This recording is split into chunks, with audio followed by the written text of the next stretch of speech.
Hi, it's June, like the month, and I'm going to talk about how to attract ideal clients for 2024.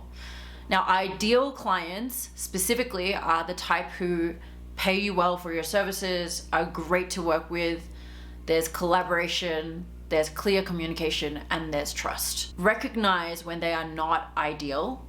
I have stopped working with anyone who doesn't fit the bill entirely, because if you compromise on any of your values during the work, it will not feel good and will probably come back to bite you in the long run. So here is how to spot an ideal client versus what I would classify as a bad client. Number one, find alignment first.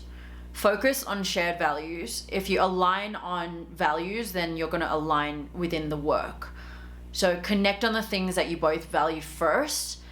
It's kind of like saying, how would you work with a client that you don't believe in? If you don't believe in what they believe in, then it's pretty hard to get behind a business or a person when they have a mission that is completely different from what you believe in. True? When you are able to share, okay, we value things like growth, we value things like freedom, maybe you value things like certainty. You identify what your core values are, and if you can connect with your ideal client that way, that is actually one of the best ways to do it. And this absolutely connects to what you need to position yourself as in your branding as well. It's all about having the same shared values. Number two, get clear on your offer. Now, this is something that I see many entrepreneurs, business owners not focus on. They jump into what it is they offer, but then they don't have clarity on how you actually serve. When you have no clarity on exactly how you serve, it makes it difficult for others to understand how you can help them. So what does it look like when you are working together? If somebody asks for your rates, are you specific on what's involved and how you can help? How much does it cost? Do you have clarity on that? Do you have the outline or the overarching goals of what happens? So as an example, my offer for Kudos is that we support creative CEOs, and it's called Creator Support. And what we do in that is that the first 2 weeks really is about analysis, understanding business goals, optimizing that funnel. And then we'll go into creating a 3-month strategy after that support you to get to the goal that we want, whether or not that's increased in sales, if we want to do a pre-launch in a digital product, depending on what is required for the client. So yes, you can make it tailor-made, but you can also have a structure so that it's clear on what to exactly expect. The third one, you've got to focus on the benefits and the results always. This absolutely comes first, and too often are we lost in what it is we do or how we do it, rather than, okay, what is that ROI? What is that outcome? Don't get lost in the process of how you do things and the what, right? You've got to go back into why. Why is this person going to work together with you? By focusing on the benefits and focusing on what will come out of the working relationship, this is how you can attract the best kind of clients, because they care about the problem that you're solving for them. They want the solution from you, right?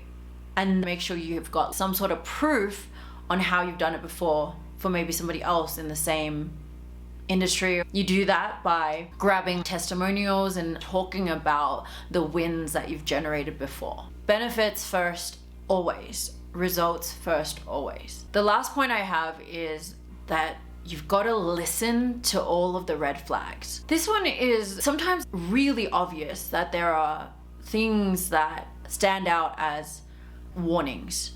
And too often do I see people ignoring the signs. Now, here are a few examples of that. If the decision to work together with you takes too long, right? If they don't see the value in your cost, if they don't understand that there is a lot of work that you put into that. There's creative input, there's conceptual, there's ideas, there's other things behind the scene that bring that all together. There is absolutely no scenario where you should have to constantly be explaining your value. So don't feel the need to constantly have to justify what you do. That's already a red flag of somebody who probably needs to go through the works themselves. So as an example, our retainer cost is in the 4 figures, and it's more expensive because we know what actually goes into it and we're very clear on what we offer.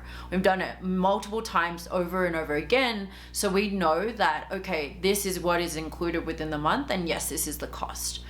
I don't even have a different option for that. It is at a set monthly rate, and I don't create flexibility around like what you can add on, because I know that the overall value and what we actually create in the long run are assets that are forever and are things that stay with you and help you generate passive income.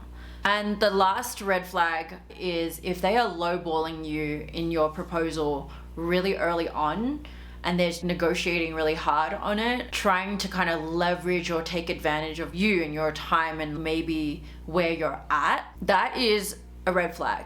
There are certain situations that I understand, especially if you're starting out. However, don't always allow it to be that way. I have an example. I compromised my cost and the amount of work that I was putting into a marketing director role with someone who actually has about 30 million followers on Instagram. And in the end of that contract, I'm not allowed to speak about it, and nor did this person ever share the case study or share my name out to their networks. So consider that as, yes, you will have a connection to a brand and that will generate some form of social proof, but it doesn't always give you the type of return that you might think just because a number is super high on social. Because at the end of the day, followers do not mean sales. And that's another concept that for another day. So let me recap how to attract ideal clients for 2024. First off, you have to really find the alignment first. That is absolutely key. And the more that you are connected on shared values, the better the working relationship, for sure. Second was to get absolutely clear on your offer, understand what goes through what you do. The third, focusing on the benefits and the outcomes, the results, first and foremost. And the fourth is to listen to the red flag, okay? So attract the right clients. And also I will end on a note of learning to say no, because when you do say no, it creates so much space for better and bigger things to happen, okay? So I hope that was helpful. If you like the vibe, please subscribe. I'm JuneAye, and I hope you have an amazing day. Ciao! Bye!